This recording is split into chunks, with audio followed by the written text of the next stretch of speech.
Olá, meus irmãos e irmãs, sejam bem-vindos ao canal Vinícius Siqueira. E se você ainda não é inscrito aqui no canal, se inscreva aqui no canal e não esqueça de ativar o sininho das notificações. Todos os dias são postados vídeos abençoados aqui no canal para te abençoar. Vamos a mais uma palavra do Senhor. Essencial ao verdadeiro sucesso é uma autoimagem positiva e realista. Mas durante o curso de um dia qualquer, somos expostos a influências negativas. Por todo o decorrer de nossas vidas, com frequência, abrigamos autoimagens prejudicadas. Desejamos libertar-nos, descobrir nossos potenciais completos, mas não podemos. Maior do que nosso desejo de expansão é a necessidade de sermos coerentes com nossas pobres autoimagens. Insatisfeitos com o que somos, tentamos imitar os outros. No início do meu ministério, poucos sermões meus tinham sucesso. Minha autoimagem de pregador era baixa e minha frustração crescente. Primeiro, eu queria ser como Billy Graham. Ouvia muitas vezes seus sermões e até mesmo cheguei a decorar alguns. Quando eu pregava em minha igreja, tentava falar como ele. Começava meus sermões dizendo: Senhoras e senhores, mas ao chegar à metade do sermão, minha respiração era difícil e estava completamente exausto. Percebi que não podia ser igual a Billy Graham. Em seguida, decidi que desejava ser igual a Oral Roberts. Tentava pregar com o seu estilo dinâmico e peculiar, esperando resultados similares em minha congregação. Mas nada acontecia. Sentia-me completamente desanimado. Deus, orava eu, desejo ser igual a Billy Graham ou igual Oral Roberts. Por favor, ajuda-me. Então, o Espírito Santo falou ao meu coração: Meu filho, preciso somente de um Billy Graham e de um Oral Roberts neste mundo. Desejo que você seja o primeiro e único Paul Yong-cho. O mesmo acontece com todos nós. Deus fez cada um de nós uma criatura única, cada um com uma autoimagem individual. É nossa responsabilidade edificar essa autoimagem, explorar e desenvolver os potenciais dados por Deus. Há, contudo, obstáculos nos quais devemos ter consciência se desejarmos desenvolver-nos por completo. Um dos obstáculos é o hábito contínuo da autodepreciação. Muitos rebaixam-se a si mesmos, apontando suas incapacidades. Podem ter desejo intenso de entrar em um campo específico, mas a depreciação constante de suas capacidades impede-os continuamente de fazê-lo. Passam a vida em mediocridade, jamais se tornando o que poderiam ter sido. Outros são impedidos por um senso de falsa segurança. Embora possam estar insatisfeitos consigo mesmos, temem mais o perigo do que o risco. Na privatividade de suas mentes, raciocinam: tenho um bom emprego, um bom negócio. Embora às vezes penso que poderia ser mais, é melhor ter segurança. É melhor me conformar com o que eu sou agora e ficar contente. Para alguns, a competição é um obstáculo. Seu maior medo é o fracasso, seu maior inimigo, eles mesmos. Vivem a vida tranquilamente, jamais compreendendo a aventura de viver. Para a maioria, o maior inimigo de uma autoimagem sadia é a memória viva de detalhes de fracassos passados, culpa e condenação. Às vezes, essas pessoas negam a si próprias a cura de suas recordações, por se sentirem mais à vontade com suas acusações do passado do que com as aspirações do futuro. Não importa o que lhe esteja impedindo o desenvolvimento de uma imagem positiva. Você pode vencê-lo colocando em ação os 5 passos seguintes. O passo número 1. Use a imaginação. Muitos sofrem por causa de uma maneira negativa de pensar. Acham que seu estado físico é sem esperança, que são fracassos em seus negócios ou que ninguém os ama. Deus opera através da imaginação do homem. Enquanto a pessoa permitir que pensamentos negativos lhe dominem a mente, o próprio Deus é impedido de ajudar tal pessoa, porque a imaginação, no que diz respeito ao controle individual, é ainda mais forte do que a força de vontade. Certo ex-alcoólatra não bebia havia 6 anos. Num dia quente de verão, ele começou a sonhar acordado, imaginando quão gostosa seria uma cerveja. Além disso, uma só não seria mal nenhum, raciocinou ele. Foi a um bar e tomou uma garrafa de cerveja.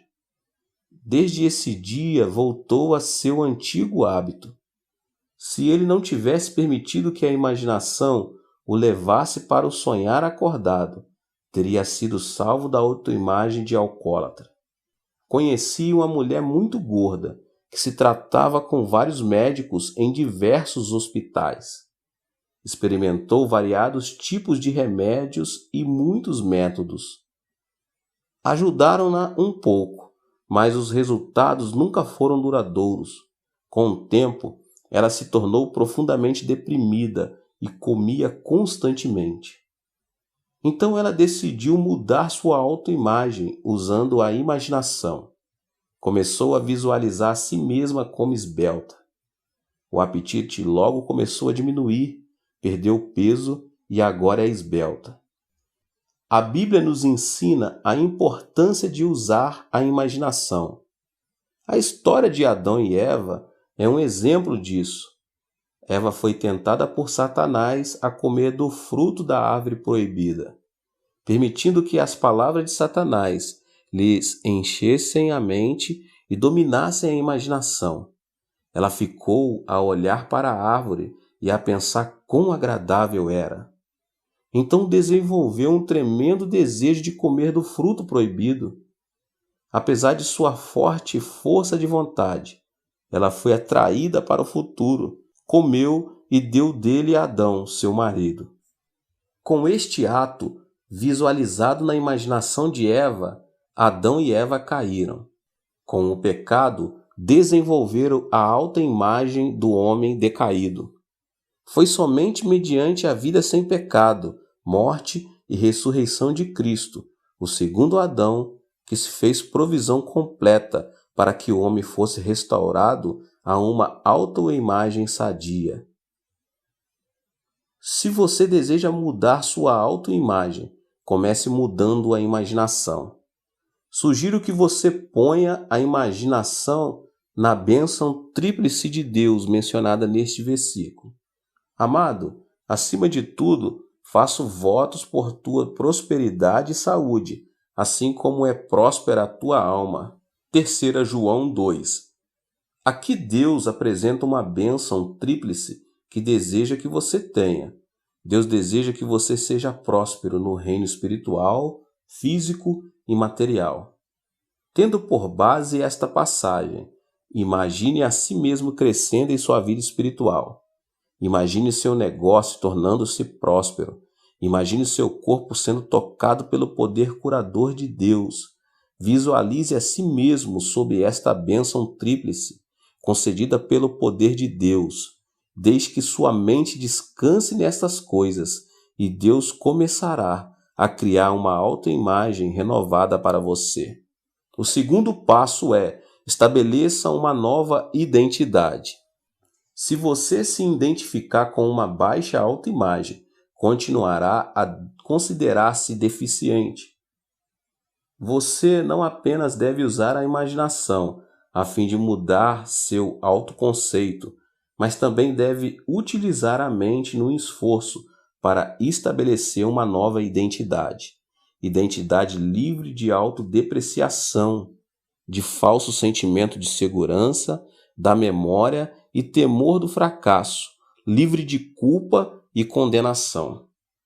Pode parecer impossível localizar o ponto focal de tal identidade, mas com Cristo todas as coisas são possíveis, meus irmãos. Ao fixar nossa fé no Pai Celestial e em Jesus Cristo, podemos tornar nossas identidades criativas e vitoriosas. Sei disso por minha própria experiência. Nasci na Coreia durante a ocupação japonesa. Nossos vencedores orgulhavam-se de sua origem e continuamente degradavam a herança coreana. Até mesmo em nosso próprio país éramos considerados cidadãos de terceira classe. Nossa população toda sofreu de um alto conceito nacional baixo. Quando eu estava no ginásio, meu país foi invadido pelos comunistas, uma invasão marcada pelo começo da Guerra Coreana. A guerra levou o pouco que tínhamos e minha família vivia em extrema pobreza. Houve dias em que a refeição seguinte era uma grave incerteza e noites quando a doença enchia meu corpo de dores. Mas quando aceitei Jesus Cristo como meu Salvador pessoal, imediatamente soube que eu era diferente. Eu era o filho do Rei dos Reis e Senhor dos Senhores. Falava com Deus como se ele fosse meu amigo íntimo. Daí, comecei a desenvolver uma tremenda atitude positiva para com meus próprios pensamentos, minha vida e minha autoimagem. Mediante a fé em Jesus Cristo, elevei-me acima da pobreza de minha situação física, mental e espiritual. Adquiri uma nova identidade. Descobri que o tornar-se cristão significava receber uma nova nacionalidade. Pode ser que você seja cidadão inglês, francês, alemão ou brasileiro. Eu sou cidadão coreano. Mas quando colocamos nossa fé em Cristo, cada um de nós se torna cidadão do reino dos céus. Ele nos libertou do império das trevas e nos transportou para o reino do Filho do seu amor. Colossenses 1,13. Minha nova identidade em Cristo significava que eu tinha uma nova posição. A maioria pensa que nós, os crentes, não passamos de pessoas comuns que buscam algo melhor. Quando nos tornamos crentes, cessamos de ser comuns. Pela graça de Jesus Cristo, você e eu estamos assentados nos lugares celestiais. Embora fisicamente vivamos em nossos países e espiritualmente, estamos assentados com Cristo à destra do Pai. Juntamente com Ele nos ressuscitou e nos fez assentar nos lugares celestiais em Cristo Jesus. Isso está em Efésios 2,6. Com minha nova identidade, também descobri que tinha um novo tipo de vida. Ao nascermos como seres humanos, recebemos natureza humana. Agora somos destinados a gozar da vida divina por toda a eternidade.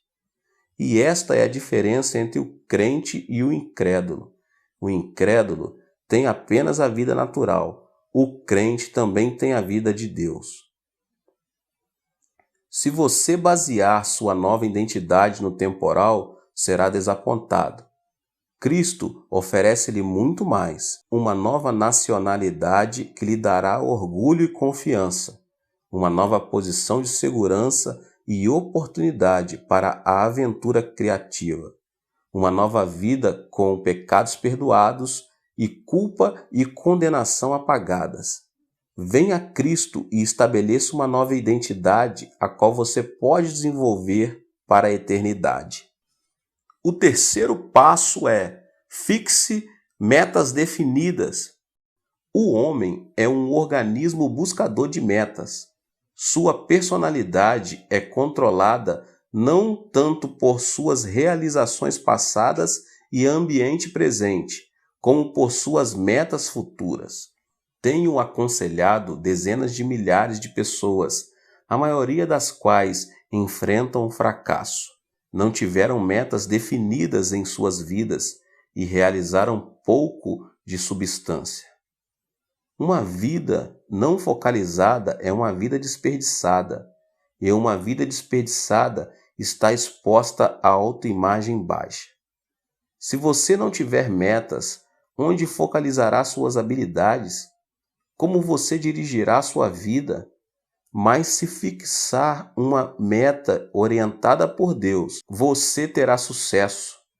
Esse sucesso poderá ser grande ou pequeno, mas ainda será sucesso. Você deve ter metas definidas em seu viver cotidiano. Pela manhã, escreva a meta que deseja alcançar nesse dia. Escreva uma meta anual. Deixe que sua vida se concretize e focalize totalmente nessas metas. Então, à medida que você buscar a Deus segundo seus objetivos, sua autoimagem é influenciada e melhorada. Suas realizações transformar-se-ão em meios para a construção de um autoconceito mais elevado.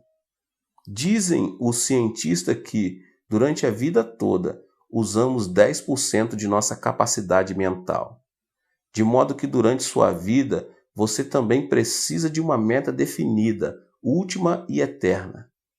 Essa meta eterna é a vida eterna no céu por meio da fé em Jesus Cristo e uma vida na terra para a glória de Deus. Essa deve ser sua meta última e eterna.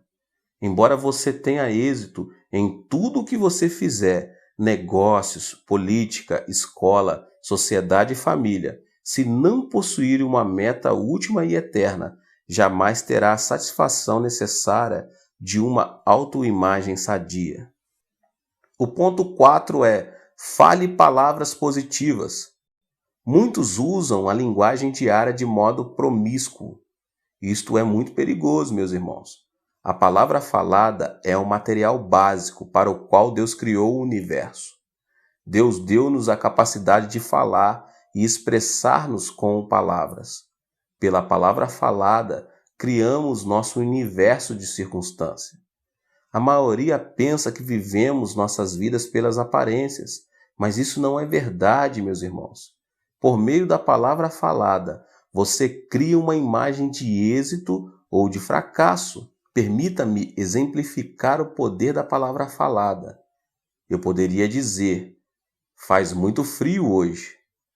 Está frio que a água encanada se congelou e há gelo no telhado. Imediatamente você forma uma imagem de um dia frio de inverno. Você quase pode ouvir o vento frio assoprar. Quase pode ver a neve cair ao seu redor.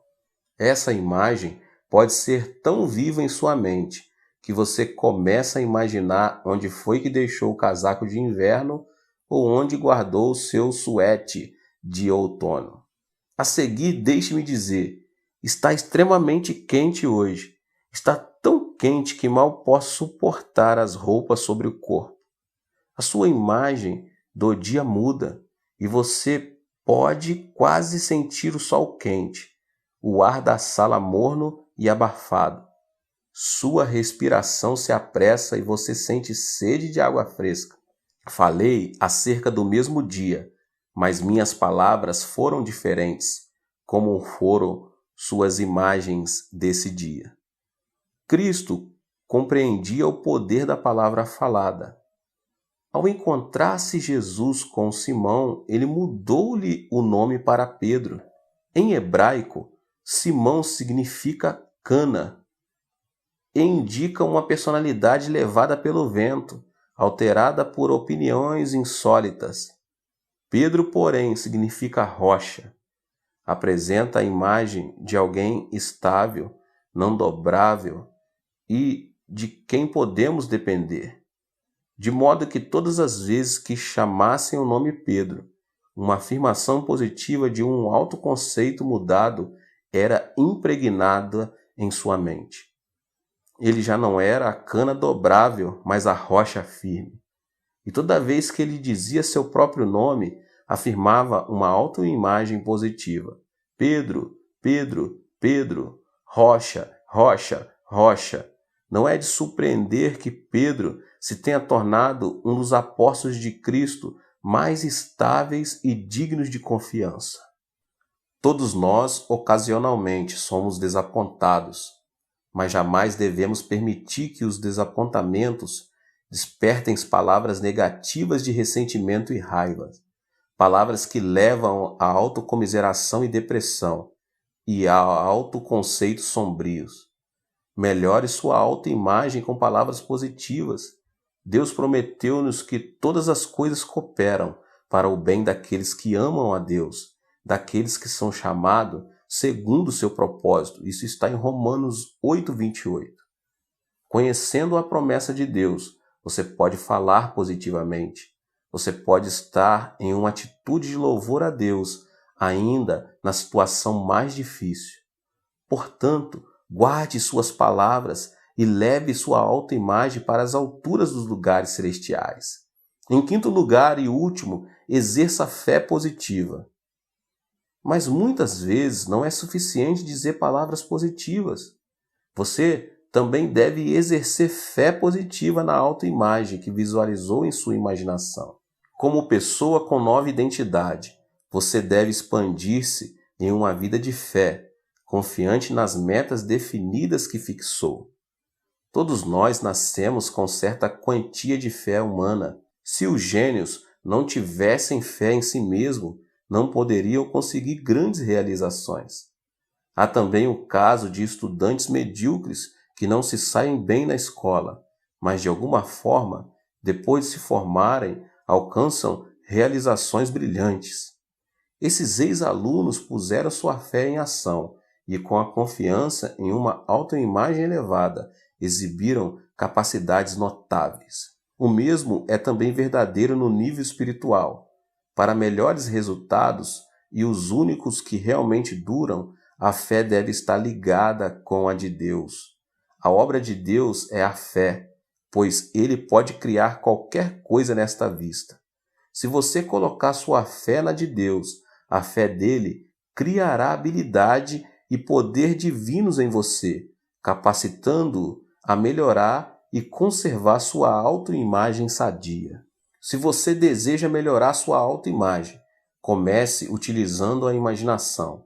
Visualize ideias positivas. Estabeleça uma nova identidade baseada em Cristo e você descobrirá uma nova nacionalidade, uma nova posição e um novo tipo de vida.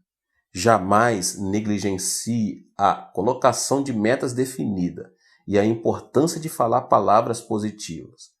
Acima de tudo, exerça sua fé positiva. Permita que Deus melhore sua autoimagem e você se tornará uma luz brilhante para um mundo escuro e necessitado. Que Deus te abençoe grandemente. Que palavra poderosa! Que você possa ser restituído na sua autoimagem, que você possa alcançar o sucesso.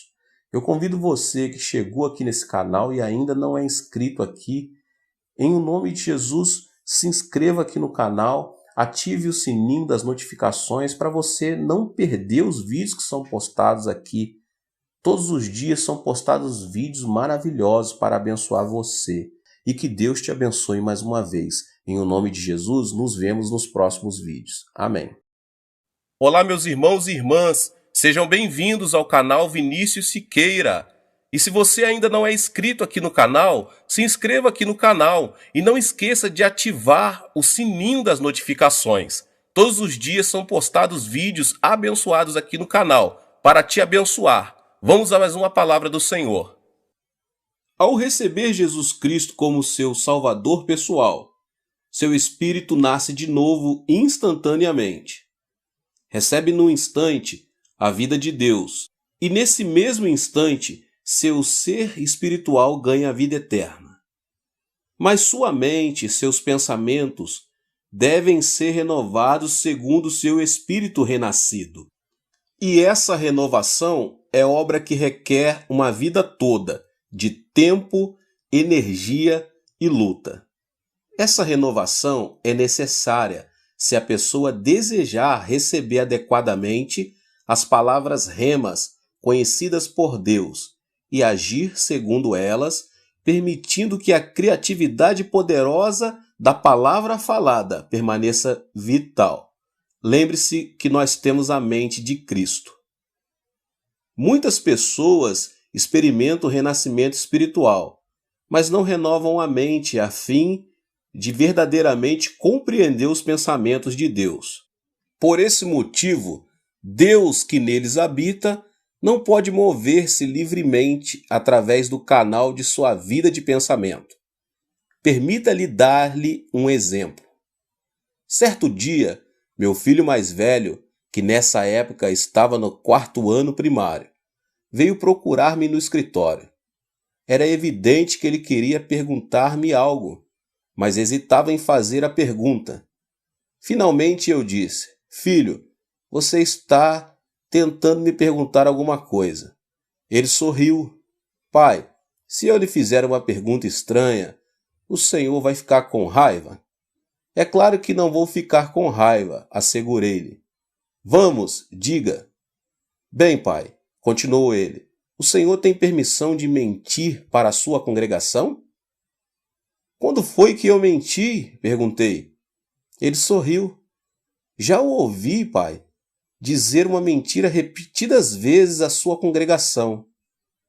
Eu estava chocado. Se meu filho desconfiava de mim, então quem confiaria em mim? Filho, disse eu, sente-se aqui e diga-me quando foi que eu disse uma mentira. Papai, tantas vezes o Senhor diz à sua congregação que se encontra com Deus, de modo que fiquei curioso. Todo sábado eu ficava fora da porta de seu escritório, ouvindo quando o Senhor preparava seus sermões. E às vezes abria a porta um pouquinho para ver se o Senhor realmente estava conversando com Deus aí. Mas nunca vi o Senhor realmente se encontrando com Deus em seu escritório. Ainda assim, nos domingos, o Senhor sobe ao púlpito e ousadamente declara que se encontrou com Deus. Isso é mentira, não é, pai? Não tenha receio de me dizer a verdade. Sou seu filho. Não vou contar para os outros. Como ele era tão jovem, eu sabia que ele não compreenderia se eu lhe explicasse meus sentimentos com termos teológicos. Senhor, orei, preciso de sabedoria. Como é que posso explicar a esta jovem mente meu relacionamento contigo? Subitamente um pensamento tremendo fluiu de meu coração e olhei para meu filho dizendo: Filho, deixe-me fazer-lhe uma pergunta. Você já viu seus pensamentos? Ele ficou em silêncio por instantes. Nunca vi meus pensamentos. Então você tem a cabeça vazia, respondi. Você não tem pensamentos. Não, pai, eu tenho pensamentos. Eu posso falar porque tenho pensamentos. Mas ressaltei, eu nunca vi os seus pensamentos, meu filho. Como é que o Senhor poderia ver meus pensamentos? Perguntou ele. Eles estão em um lugar no meu cérebro e o Senhor não pode vê-los. Bem, então disse eu ao meu filho, embora você não possa vê-los, você realmente tem pensamentos, não tem? É claro, papai, respondeu ele. Bem, expliquei. Encontro-me com Deus, embora você não possa vê-lo com os olhos. Deus é como seus pensamentos. A Bíblia diz que Deus é o Verbo. Filho, o que é o verbo ou a palavra? O verbo é o pensamento vestido com vocabulário. Se Deus é pensamento vestido com o chinês, o povo chinês compreende os pensamentos de Deus. Quando os pensamentos de Deus estão vestidos com o inglês, então o povo norte-americano compreende. Quando os pensamentos de Deus vêm a nós vestidos em coreano, o povo da Coreia compreende. Filho, encontro-me com Deus ao ler a Escritura, a palavra de Deus, e os pensamentos de Deus tocam meus pensamentos num reino invisível e converso com o Pai Celestial através da palavra de Deus. Deus é como o pensamento. Meu filho imediatamente compreendeu o significado e acenou com a cabeça, concordando. Não posso ver meus pensamentos, contudo sei que os possuo. Sim, Deus é como o pensamento. Não posso vê-lo, mas ele está aí. Estou satisfeito. Sinto muito, papai, por tê-lo compreendido mal. Quando meu filho saiu, levantei-me e louvei ao Senhor. Pai, temia que ele não compreendesse, mas compreendeu. Entretanto, sei que não mais eu, mas o Espírito Santo que me ajudou a ter as palavras com que explicar sua maravilhosa presença. Agora deixe-me fazer uma pergunta. Com o que se parece Deus? Deus possui forma? Ele se parece com o ser humano? Como se pode explicar a presença de Deus? Deus é como o pensamento. Se você não tiver nenhum pensamento, então Deus não terá o canal através do qual falar a você. Você não pode tocar Deus com as mãos. Você não pode respirar Deus como se respira o ar. Deus não pertence ao mundo dos sentidos. Você somente pode encontrar-se com Deus através da arena devida de pensamento. Os pensamentos de Deus vêm mediante sua palavra, ou através do seu Espírito Santo. Os pensamentos de Deus tocam os pensamentos e é aí que você se encontra com Ele. De modo que se você não renovar sua vida de pensamento e se não renovar sua mente após a conversão, então Deus não pode realmente manifestar-se a você. Muitas pessoas ainda vivem com suas mentes antigas depois da conversão. Esta maneira antiga de pensar é limitadora. Desta forma, Deus fica limitado pelo tipo errado de vida de pensamento. A fim de andar intimamente com Deus, é preciso que você renove sua mente e seus pensamentos. Se você não renovar seus pensamentos, Deus não pode descer e ter comunhão com você. Deus não habitará em uma mente poluída, assim como peixes e pássaros não permanecem num lago poluído. É preciso que você renove seu pensamento, para que a fé possa surgir através da sua vida de pensamento. A fé simplesmente não surge do seu espírito interior. A fé vem pela cooperação com seus pensamentos, pois a fé vem pelo ouvir, e ouvir pela palavra de Deus. Primeiro é preciso que a pessoa ouça, e através do ouvir, a palavra de Deus chega-lhes aos pensamentos. Mediante a vida de pensamento, os pensamentos de Deus entram em seu espírito e produzem fé. Portanto, se a pessoa não renovar seus pensamentos, não poderá compreender completamente a palavra de Deus. E sem a renovação da mente e sem o ouvir da palavra, a pessoa não pode ter fé, pois a fé vem pelo ouvir a palavra de Deus. E o que ouvimos? Ouvimos os pensamentos de Deus. A arena de seu pensar enxerta os pensamentos de Deus e produz fé. Através da fé, Deus pode fluir de você para os outros. A sua vida de pensamento é demasiadamente importante. Você deve renovar sua mente. Há 3 passos que você pode usar para renovar sua mente. E é preciso que você siga a fim de conseguir uma renovação de sua vida de pensamento. E o primeiro passo é mudar seu pensamento de uma atitude negativa para uma positiva.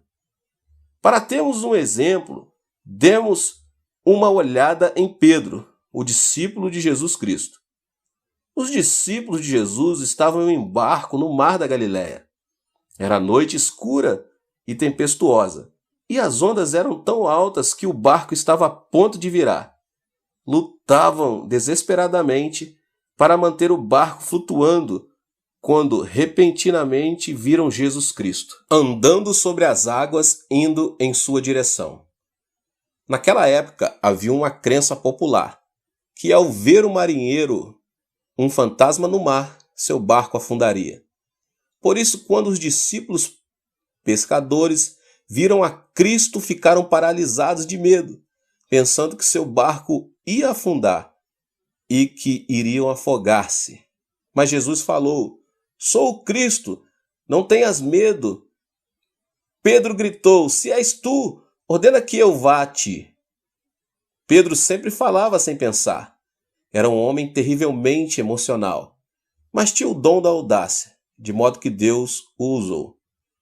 Cristo então disse que ele fosse. Ao ouvir esta ordem, imediatamente aceitou a palavra de Jesus, e seu pensar foi renovado. Humanamente falando, Pedro jamais poderia andar sobre as águas, mas ao aceitar a palavra de Jesus Cristo, imediatamente sua mente foi renovada. Pedro mudou seu pensar de uma atitude negativa para uma positiva. Pedro jamais acreditaria poder andar sobre as águas, mas ao ouvir o mandamento de Jesus e aceitar essa ordem, mudou seu pensamento. Creu que podia andar sobre as águas, mudou seu pensamento, e os homens sempre agem de acordo com seus pensamentos. Quando Pedro renovou seus pensamentos, quando creu que podia andar sobre as águas, agiu de acordo com isto e saltou fora do barco. A noite continuava escura e tempestuosa, e as ondas muito altas, mas Pedro arriscou audazmente sua vida, lançando-se ao mar pela fé, e começou a andar sobre as águas. Os milagres sempre seguem uma mente renovada. Quando percebeu que podia andar sobre as águas, Pedro enfrentou as ondas. Seus pés molhavam-se com a espuma. Deu passo sobre a crista das ondas. Estava andando sobre as águas. Mas subitamente olhou a seu redor. Viu os negros vales criados pelas ondas e começou a voltar a seu antigo modo de pensar. Olhem para mim, pensou ele. Não sou eu um ser humano? Estou andando sobre as águas e não podemos fazer isso. Nós, os seres humanos, devemos andar na terra, não na água. Não sou um peixe, mas olhem para mim. Estou andando sobre as águas. Isso está errado. É-me impossível fazer isto. Ele mudou seu padrão de pensamento. Pensou que não podia andar sobre as águas e instantaneamente começou a afundar-se.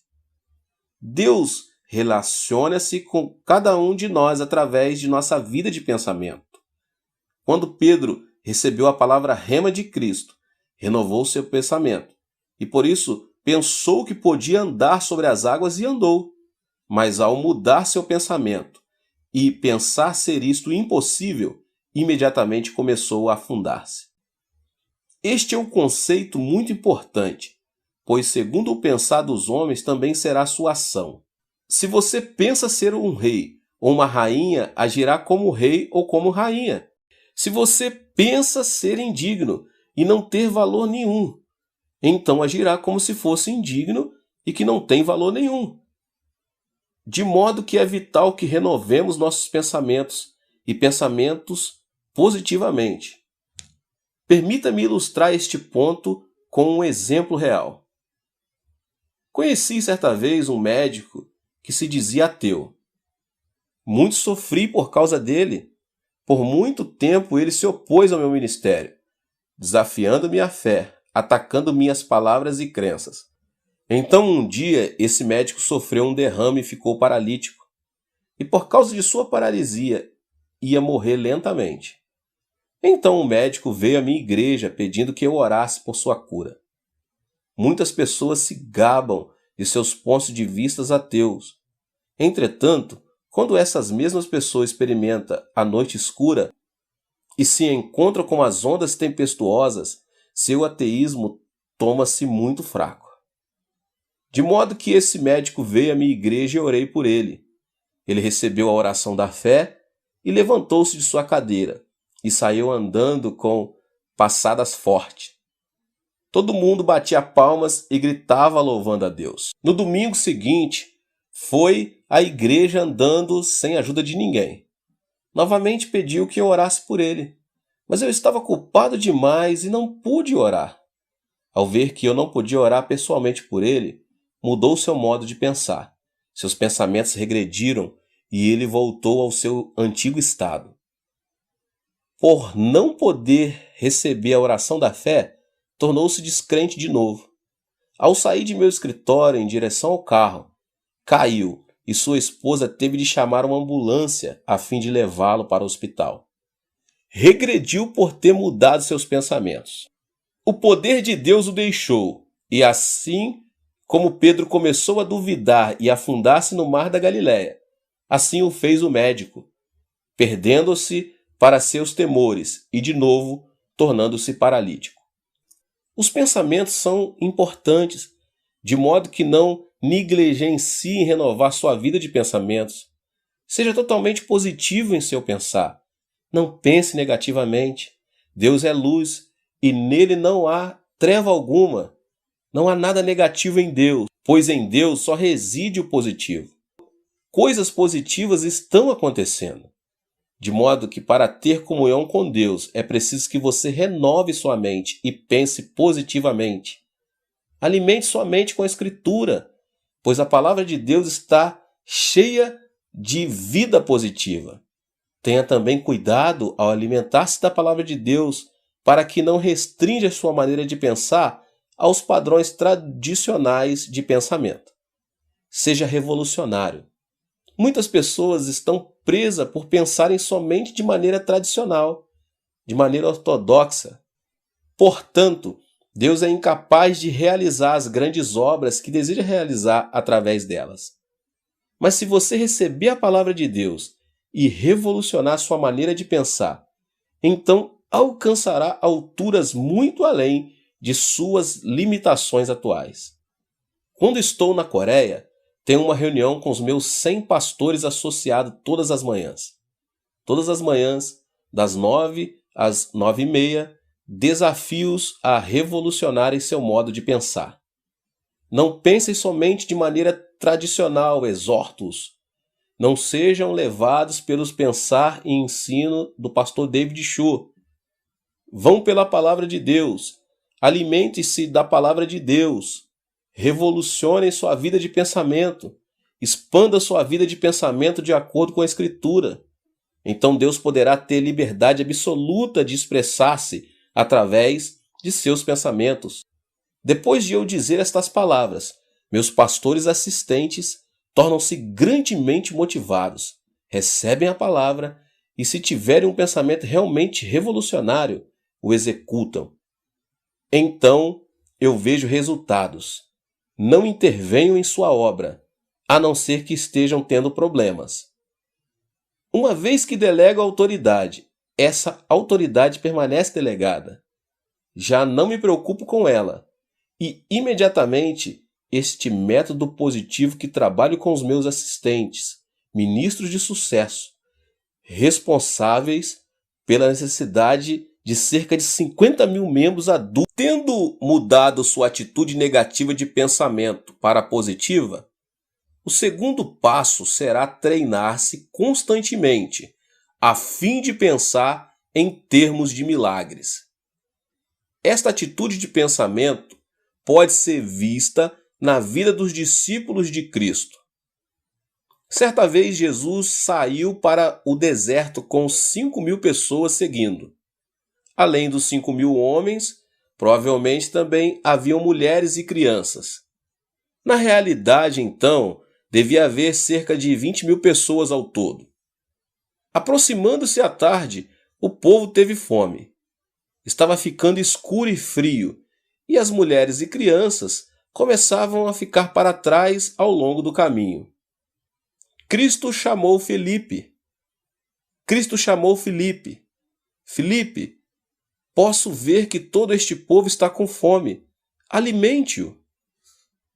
Filipe, pois, recebeu a ordem de nosso Senhor Jesus Cristo para alimentar essa grande multidão. Se fôssemos apresentar este acontecimento em termos de hoje, podemos muito bem imaginar Filipe tentando organizar uma comissão para estudar a maneira de alimentar este povo todo. Podemos vê-lo recrutando membros para sua comissão. Os escolhidos serão discípulos com alto grau de inteligência. Filipe daria abertura à reunião da comissão como relator que era, dizendo: Cavalheiros, nosso Senhor Jesus Cristo ordenou-me que alimentasse estas 20.000 pessoas no deserto. Assim, nossa comissão tem a responsabilidade de encontrar uma maneira viável de fazer tal proeza. Os senhores têm alguma ideia? Certo indivíduo levantaria a mão. e depois de Filipe ter lhe dado a palavra, diria: Você não sabe que estamos num deserto?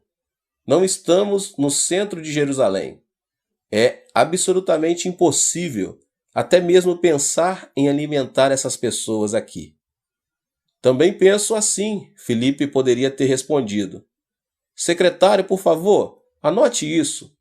Outro cavalheiro levantaria a mão. Senhor relator, desejo fazer uma pergunta. Temos dinheiro suficiente? Precisaríamos de pelo menos 200 denários para alimentar uma pequena parte desta multidão. Temos dinheiro suficiente? Não, responderia Filipe. Não temos nenhum centavo. Bem, então o Senhor está louco pensando alimentá-los, retorquiria o homem.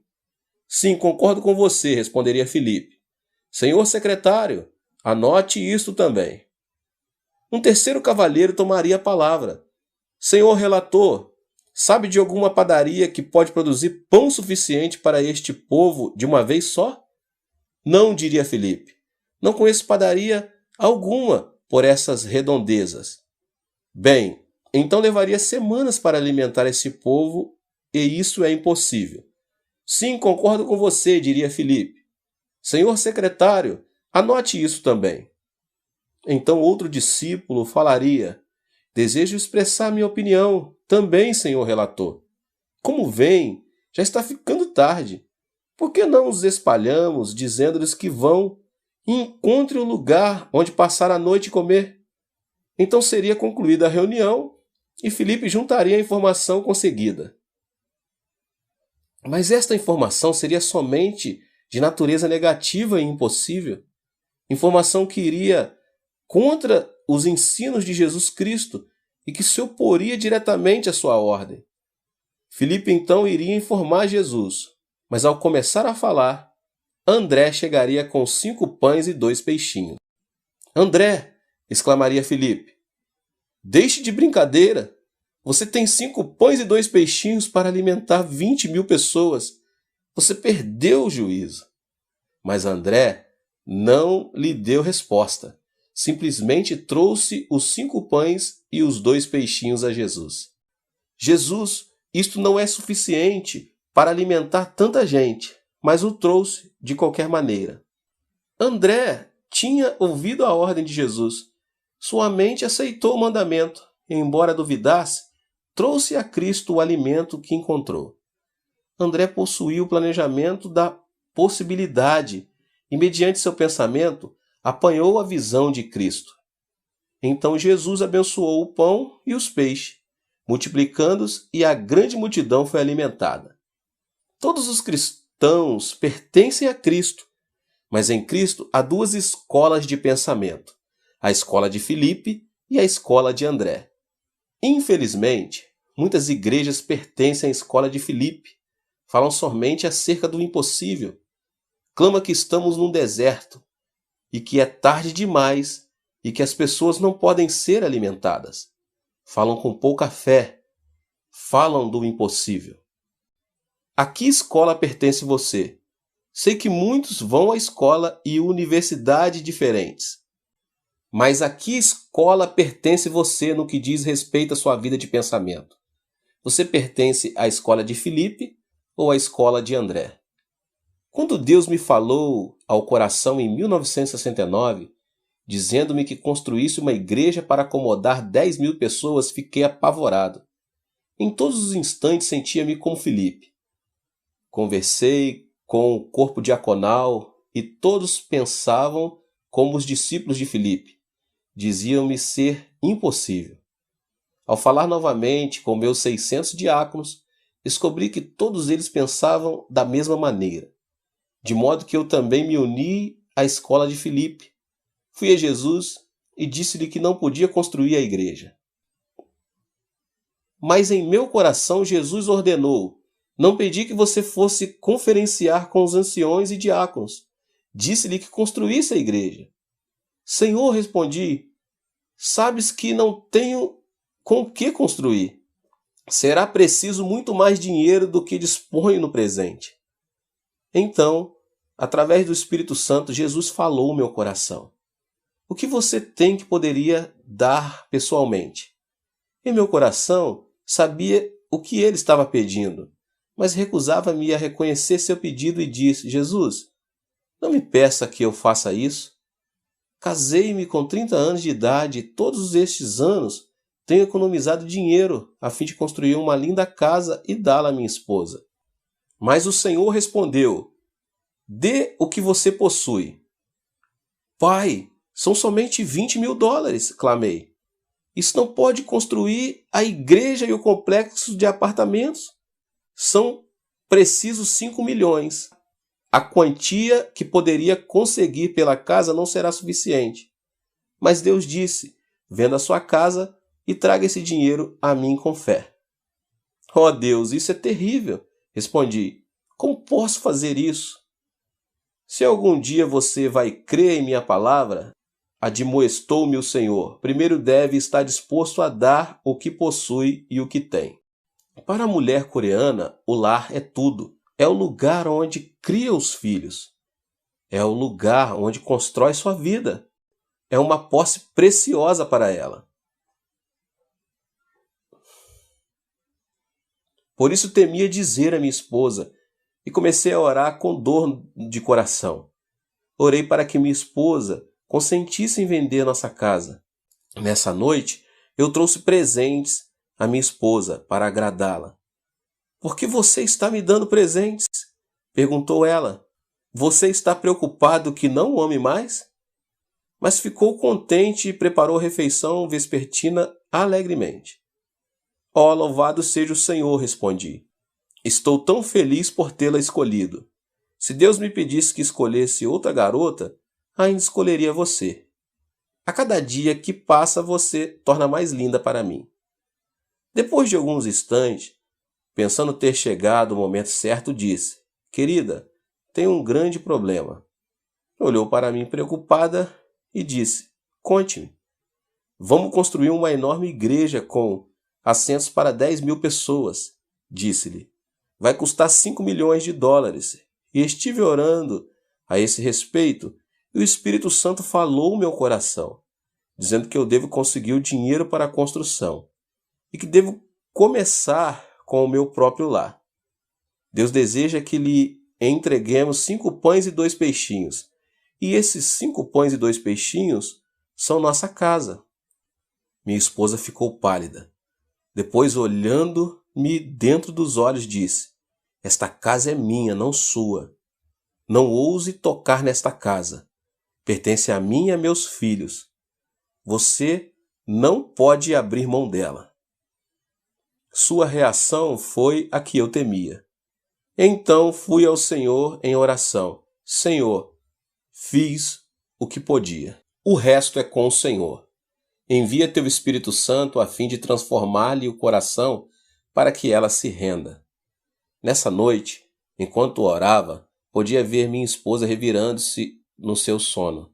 Soube então que o Espírito Santo estava operando. Disse ao Senhor: ó Deus, continua a tocá-la. E o Senhor a tocou.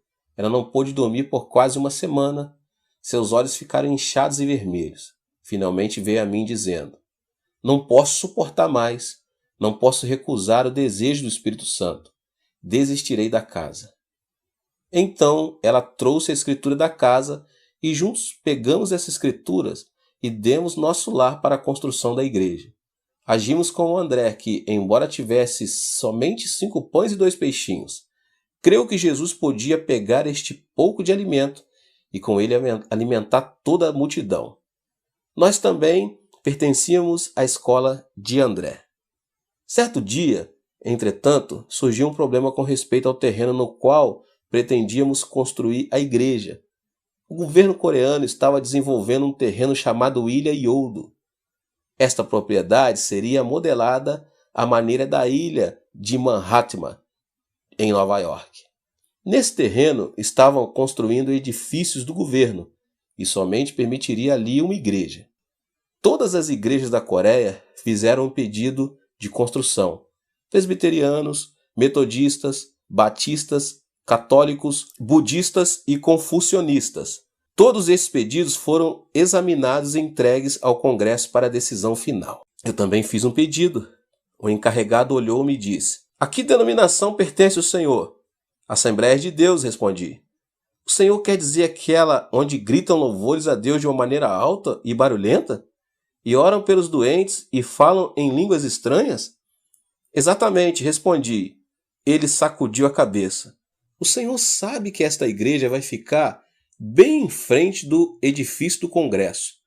Esta igreja tem de ter aparência digna e a sua não tem.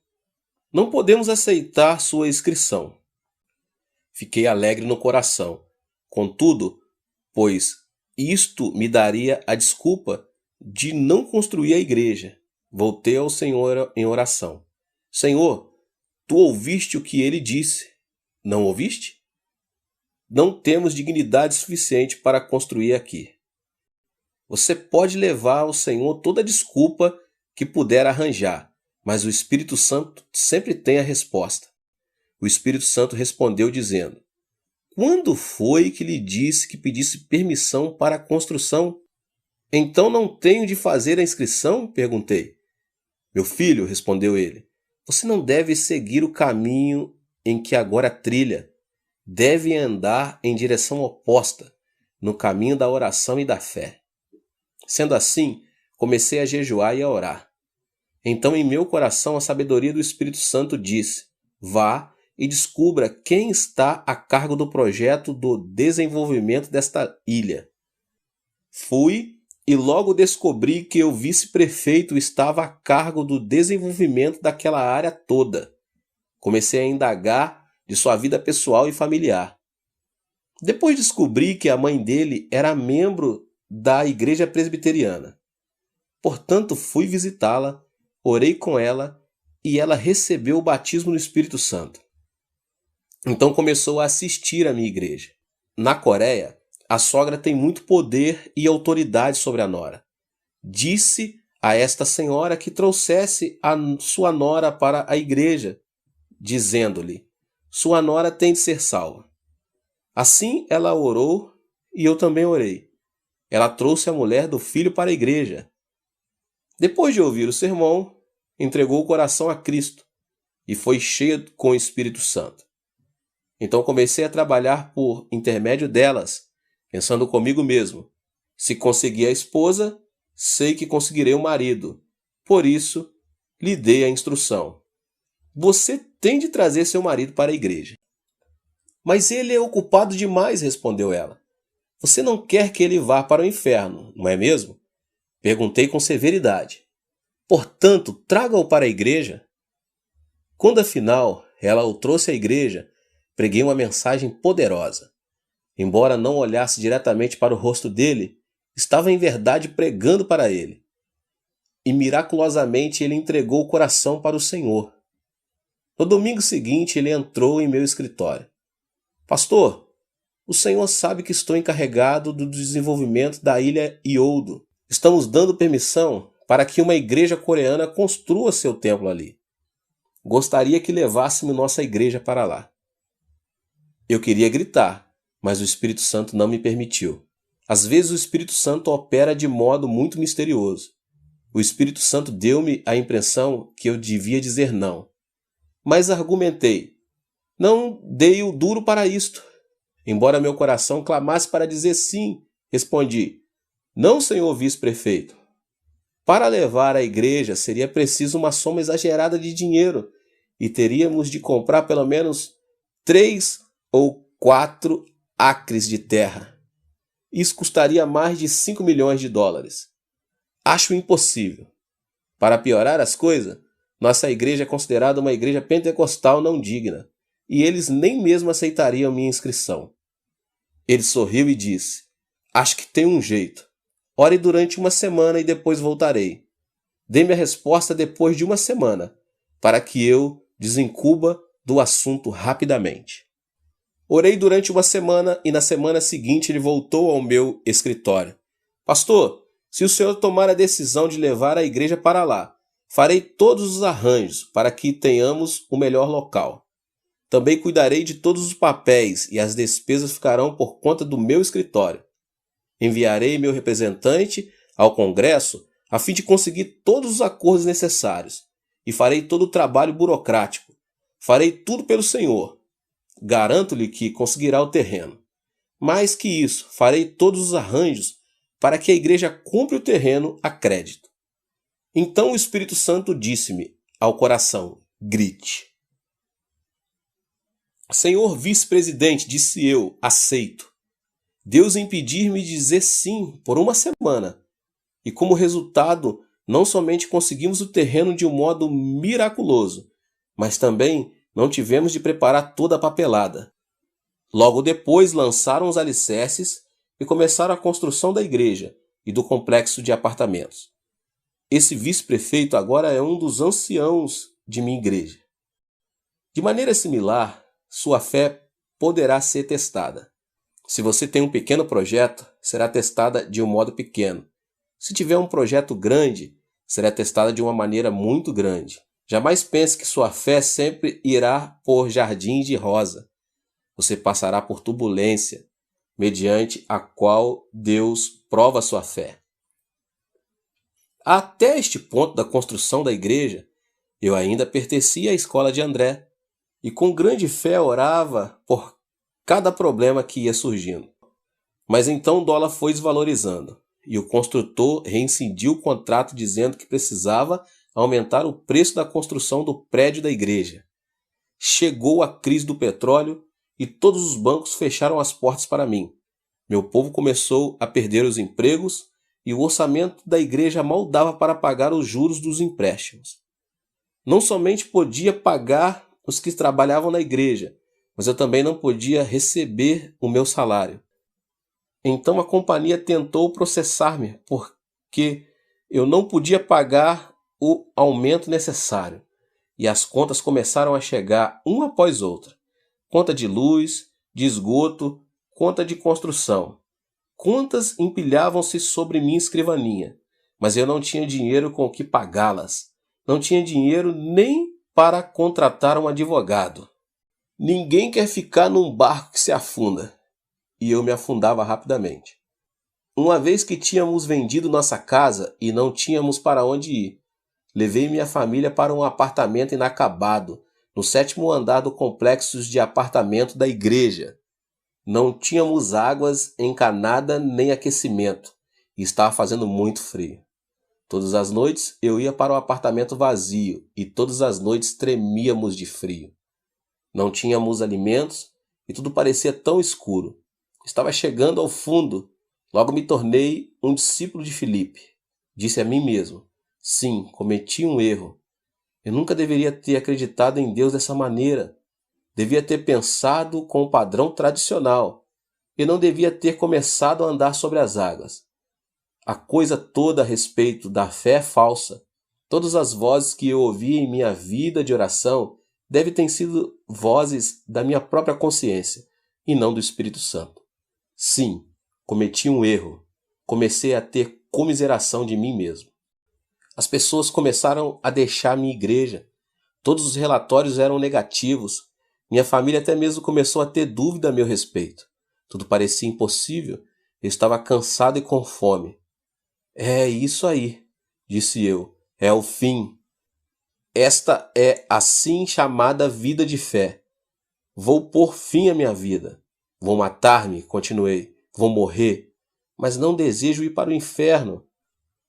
Tenho trabalhado para ti, Senhor, todos estes anos, e pelo menos devia receber alguma coisa em troca. Se o inferno for pior do que isto, por que devo ir para lá? Não posso viver num mundo como este. Vou suicidar-me. Mas, por favor, Deus, aceita minha alma e envia-me para o céu. O impacto da oração foi mais poderoso do que eu pensava. E enquanto eu orava, ouvi uma voz que me dizia: você é um covarde. Deseja matar a si mesmo e tornar-se objeto de escárnio para o meu povo. Você vai permanecer covarde? Ou você é um homem de fé? Sim, admiti, sou covarde. Novamente a voz falou: não somente você irá para o inferno, mas também levará consigo muitos dos seus membros que confiam em você. Você tomou o dinheiro emprestado de alguns dos anciãos e de alguns membros. Lembre-se dos milhões de dólares que tomou emprestado das preciosas irmãs da igreja. Todos eles confiaram em você. Agora você quer se matar, cometer suicídio. Você causará uma reação em cadeia. Por causa da sua covardia, muitos perderão a fé, terão lares desfeitos e alguns também cometerão suicídio. Que repercussão você fará sentir no mundo cristão? Estas palavras derramaram-se em meu coração. Caí de joelhos chorando. Ó Deus, então o que posso fazer? Por que não me deixas morrer? Deus respondeu: você não pode morrer, pois precisa perseverar. Precisa ter todas as dívidas pagas. Todas as dívidas do povo devem ser saldadas. Levantei-me, deixei o 7º andar e fui para o meu escritório. Ajoelhei-me e clamando, chorando. As novas de minha condição desesperada começaram a espalhar-se entre o povo. Subitamente, experimentaram o reavivamento da fé, inclusive os que tinham saído da igreja. Salvemos nosso pastor, clamaram. Salvemos o homem de Deus. Assim teve início um grande movimento chamado Salvemos Nosso Pastor. Era um inverno muito frio e não tínhamos aquecimento, mas as pessoas começaram a lotar, os milhares. O primeiro andar da igreja inacabada, milhares também oravam e jejuavam muitos dias em seguida. Clamavam e oravam. Salvem o homem de Deus, salvemos nosso pastor. Então Deus começou a mover-se. A senhora cortava seus longos cabelos, trazia-o ao altar a fim de fazer perucas que podiam ser vendidas. Certo dia, em uma cena especialmente comovedora, uma senhora de 80 anos de idade, que não tinha filhos, nenhum sustento, mal podendo viver com a ajuda do governo, veio à plataforma chorando e tremendo. Ela trazia uma tigela de arroz, 2 palitos e uma colher. Em pé, chorando, disse: pastor, quero vê-lo sair desta situação. Quero vê-lo receber ajuda, pois seu ministério foi uma bênção tão grande para mim por tantos anos. Quero fazer algo, mas não tenho dinheiro. Eis tudo o que tenho: esta velha tigela, esses 2 palitos e esta colher. Desejo dar tudo para o serviço do Senhor. Posso usar papelão como prato e posso comer com as mãos. Meu coração foi despedaçado. Senhora, disse eu, não posso aceitar essa oferta. É tudo que a senhora tem. A senhora precisa desses utensílios a fim de tomar suas refeições. Não os posso aceitar. Ela começou a chorar dizendo: será que Deus não aceitaria este presente de uma velha que está a morrer? Será que ele não aceitaria? Será que isso não poderá ajudá-lo muito? Sei que isso não poderá ajudá-lo muito, mas desejo dar algo. Subitamente, um industrial levantou e disse: pastor, quero comprar esses objetos. Ele pagou quase $30.000 pela tigela velha, 2 palitos e uma colher. Isso acendeu o fogo. As pessoas começaram a vender suas casas espaçosas e a mudar para apartamentos pequenos. Houve jovens casais que deram todo o salário de 1 ano para a igreja, decidindo a viver pela fé. Esse grande movimento deu resultados. Logo o dinheiro começou a chegar e pude pagar os juros do empréstimo. Os bancos começaram a abrir as portas para mim. O que é mais espantoso, em menos de 1 ano tudo começou a se encaixar nos seus devidos lugares. Paguei todas as dívidas e ficamos livres até 1973. Não somente pude pagar o juro, mas também consegui os $5 milhões para terminar a construção da igreja e do complexo de apartamentos. E Deus novamente provou que a escola de André é melhor. Que pensar em termos de milagres é ter pensamentos que Deus deseja que tenhamos. Muita gente pensa que quando temos fé tudo vai fluir facilmente e encontraremos poucos problemas. Mas é importante lembrar que tal não acontece. Veja Abraão. Ele tinha fé, mas suportou tribulações por 25 anos. Jacó sofreu agruras por 20 anos. José por 13 anos e Moisés por 40 anos. Os discípulos de Jesus passaram por tribulações e tentações toda a sua vida. Não se deixe desanimar depois de passar por algumas semanas de dificuldades ou algum mês de tribulação. Não deixe cair as mãos em derrota, clamando: "Oh, onde está Deus?" Deus está sempre presente, sempre testando. Às vezes Deus deseja fortalecer e fortificar-lhe a medula. Às vezes, enquanto está sendo fortalecido, quase que pode ouvir os ossos estalando. Mas se firmar-se na palavra de Deus e tiver fé, então Deus jamais o desapontará. A fim de ilustrar este ponto, contarei outras de minhas experiências. Certa vez assinei um cheque de $50.000 com data adiantada. O cheque devia ser pago no dia 31 de dezembro. Comecei a buscar todos os fundos, de todas as fontes possíveis, mas não consegui nem um centavo. Se eu não depositasse esse dinheiro no banco na data certa, os jornais iam dizer que o pastor da maior igreja evangélica da Coreia havia passado um cheque sem fundos.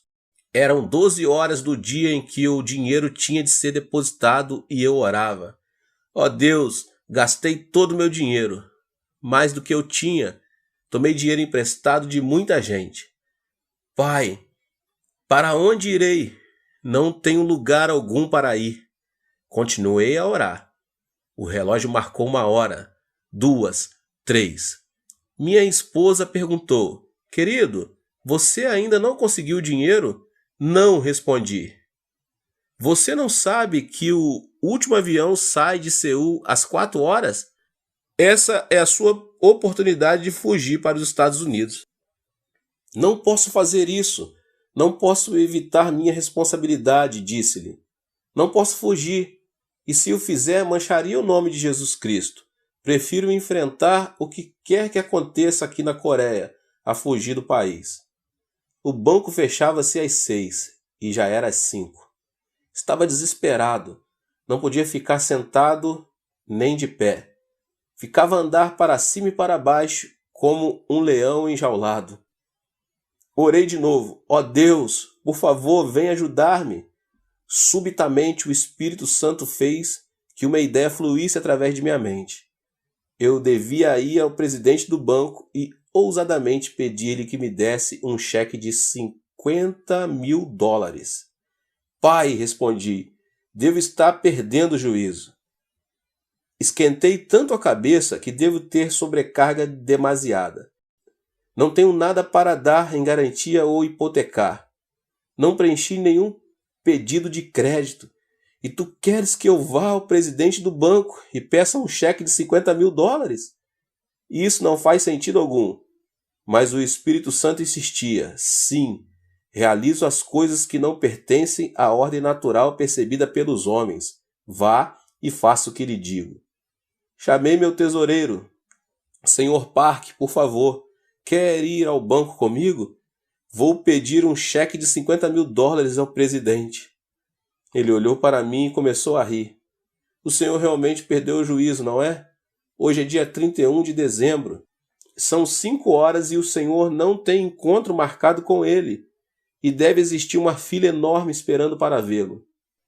Além disso, não temos capital algum, nenhum avalista, nem garantia de ninguém. Não preenchemos nenhum formulário. É loucura. Eu não vou com o senhor. Se o senhor deseja passar por bobo, que vá só. Eu não vou." "Está bem", disse-lhe. "Vou com a mente renovada." Você fica com a sua mente tradicional. Entrei no carro e corri para o banco. O estacionamento estava lotado, mas consegui entrar em uma vaga e estacionei o carro. Entrei no banco. Humanamente falando, não tinha nenhuma oportunidade de falar com o presidente. O escritório da secretária dele estava cheio de gente. "Querido Espírito Santo", disse eu, "vim até aqui. Por favor, dá-me mais instruções. O Espírito Santo respondeu: ande corajosamente, seja audaz, haja como se fosse uma pessoa importante.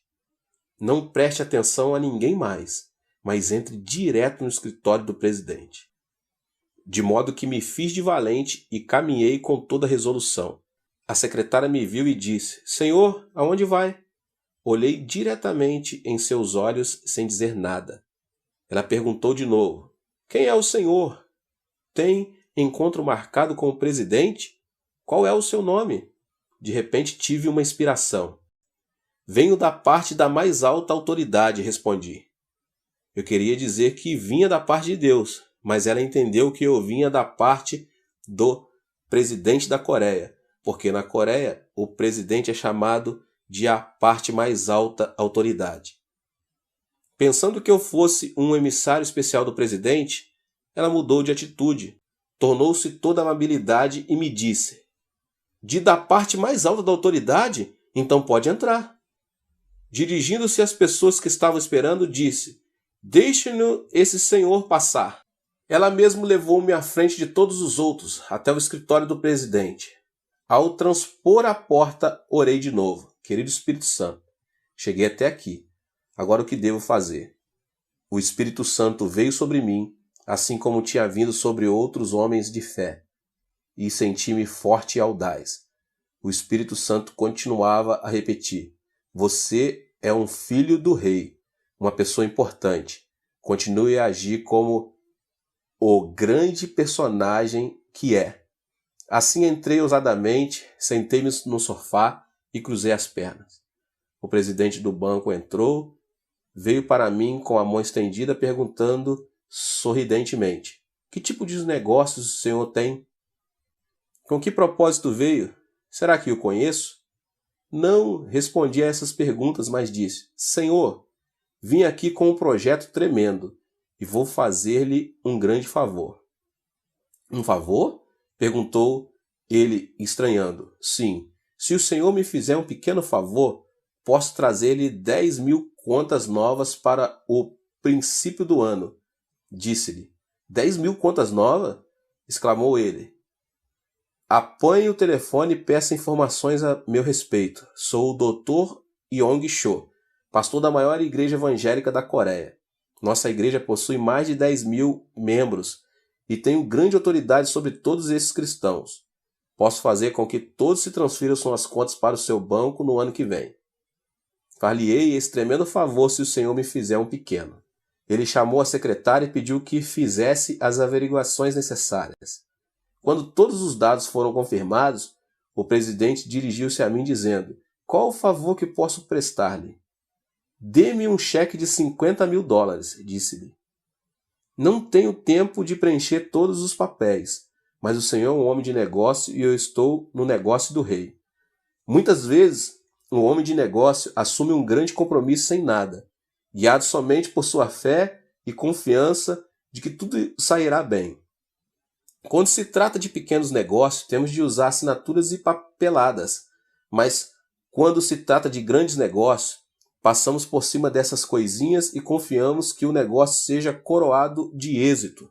Se o senhor for um grande homem de negócio, e creio que o seja, então fará isso por mim.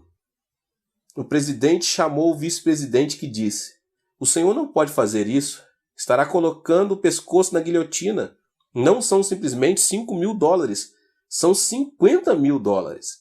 Ele não tem garantia nem avalista. O senhor não pode fazer isso. Se o senhor não fizer, interrompi, então tenho outros lugares onde ir. Eu podia fazer esse favor ao banco de Shu Henk. O homem assentou-se sacudindo a cabeça. Então disse: Senhor, tenho um sentimento estranho. Nunca senti esse tipo de emoção antes. Confio no Senhor. Se não confiasse tanto no Senhor, jamais faria isso. Mas gosto de sua ousadia e de sua fé. Ao assinar este cheque, estarei colocando toda a minha carreira e vida em suas mãos. E será a primeira e última vez que o farei. Mas desta vez exporei meu pescoço. traga-me um cheque de $50.000. Disse ele ao vice-presidente. Confio que o senhor cumprirá sua promessa, disse-me ele enquanto preenchia um cheque de $50.000 de sua conta pessoal. Ao sair do escritório, com o cheque nas mãos, parecia que eu tinha 3 metros de altura. Uma vez mais eu estava na escola de André. Depositei o dinheiro justamente às 6 horas, enquanto o banco se fechava, e me salvei. Muitas vezes Deus opera até o último instante. Uma vez que você renove sua mente e aprenda a andar com Deus, então deve persistir até o último momento. Não se deixe apavorar. Renove sua vida de pensamento. Não fique restringido pelo pensar tradicional. Estude a palavra de Deus. Esse é o livro-texto com o qual você pode renovar a mente e enchê-la. Esta é uma pregação com a qual você pode renovar a sua mente e enchê-la de pensamento positivo e aprender a pensar em termos de milagres. O terceiro passo para uma mente renovada é que ela seja orientada para o êxito. Você deve permear sua mente com a consciência da vitória e com uma abundância de consciência. Deus jamais falha, de modo que se você estiver recebendo os pensamentos de Deus, sempre terá êxito. Deus jamais perde uma guerra, Ele é o vencedor eterno. Você deve ter a consciência da vitória. Deus jamais tem falta de coisa alguma. Você deve ter a abundância da consciência. Esta conscientização é importante. Se você tiver a conscientização da enfermidade, pobreza, doença e fracasso, Deus nunca poderá operar. Deus é o seu socorro, sua abundância, seu êxito. Deus é sua vitória. Se duas pessoas não estiverem de acordo, como poderão trabalhar juntas? Para andar e trabalhar com Deus, você deve, pois, enxertar os tipos de consciências de Deus à sua própria. Renove sua mente. Pense constantemente em termos de sucesso, vitória e abundância. Tendo renovado completamente seu processo de pensamento, então receberá a palavra rema de Deus. Ousadamente, assimile a palavra de Deus em sua vida de pensamentos. Por meio da oração, produza fé. Por meio da fé, poderá andar com a cabeça erguida. Ore somente para o Senhor. Embora não possa sentir nada, embora possa não tocar nada, embora seu futuro possa parecer escuro, ainda assim não tenha medo. Você está vivendo pelo conhecimento revelado. Está vivendo com novos pensamentos. Pensamentos de Deus, pensamentos de sua palavra, a Bíblia. Jesus Cristo é o mesmo ontem, hoje e para sempre. Deus, Jeová, jamais muda. A palavra de Deus jamais cai ao solo sem cumprimento. Não podemos viver só de pão, mas da palavra de Deus. Somos os filhos justificados de Deus e devemos viver pela fé. Em Jesus Cristo não há diferença de cor ou raça. Todos nós pertencemos a uma única raça, a raça de Jesus Cristo. Vivemos pelo seu pensar. Portanto, renove sua mente e reeduque sua vida de pensamentos. Pense grande. Tenha grandes objetivos. Você tem uma única vida para viver. Por isso, não se arraste no pó. Não viva com a consciência de fracassos. Sua vida é preciosa para o Senhor. Você deve alguma boa contribuição a este mundo. Jesus Cristo habita gloriosamente em cada cristão. Portanto, você tem recursos inesgotáveis em seu íntimo. Cristo é tão poderoso hoje quanto foi há 2000 anos atrás. Você pode renovar seu pensamento enxertando os pensamentos de Cristo em seu coração, pensando positivamente, pensando em termos de milagres, desenvolvendo uma orientação ao êxito, à vitória e a uma consciência de abundância. Isso dá-lhe o fundamento do qual ver a palavra de Deus em sua mente, renovando por completo. Então você verá ocorrer grandes milagres. Efésios 3:20 diz: Ora, aquele que é poderoso para fazer infinitamente mais do que tudo quanto pedimos ou pensamos, conforme o seu poder que opera em nós. Chamo a isto de a lei de pensar e pedir. Muitas pessoas pensam que receberão pelo simples pedir. Deus dá resposta mediante sua vida de pensamento, infinitamente mais do que tudo quanto pedimos ou pensamos. O que você pensa? Você pensa pobreza? Você pensa doença? Pensa impossibilidade? Pensa negativamente? Pensa fracassos? Se orar dessa maneira, Deus não terá o canal pelo qual fluir. Qual é a sua vida de pensamento? Você renovou sua vida de pensamento? Deus está disposto a trabalhar abundantemente em sua vida, mas será por seu meio de renovação de seus pensamentos. Você deve ler a Bíblia, não a ler por costume ou prescrição religiosa. Não ler a Bíblia propondo novas formas legalistas de viver. Não leia a Bíblia por tradição histórica. Leia para alimentar a sua mente e mudar, portanto, toda a ordem de seus pensamentos, para renovar totalmente sua vida de pensamentos. Encha o seu pensamento com a palavra de Deus. Então Deus poderá fluir livremente através de sua vida e fazer por seu intermédio grandes coisas para a sua glória. Deus abençoe a todos. Esse foi o término aqui desta série. Não se esqueça aqui de se inscrever no canal, ativar as notificações. Que Deus te abençoe grandemente, poderosamente, em o nome de Jesus. Nos vemos nos próximos. Olá, meus irmãos e irmãs. Sejam bem-vindos ao canal Vinícius Siqueira. E se você ainda não é inscrito aqui no canal, se inscreva aqui no canal e não esqueça de ativar o sininho das notificações. Todos os dias são postados vídeos abençoados aqui no canal para te abençoar. Vamos a mais uma palavra do Senhor. Portanto, se alguém está em Cristo, é nova criação. As coisas antigas já passaram, eis que surgiram coisas novas. 2 Coríntios 5,17. A história que eu começo com vocês hoje é de uma mulher de pouco mais de 20 anos de idade, que trabalhava num escritório. Proveniente de uma família de classe alta, era educada, calma, boa, e como se isso não bastasse, sua aparência era bastante atraente. Mas a partir de certo momento em sua vida, por motivo que ninguém imaginava, seu semblante mudou.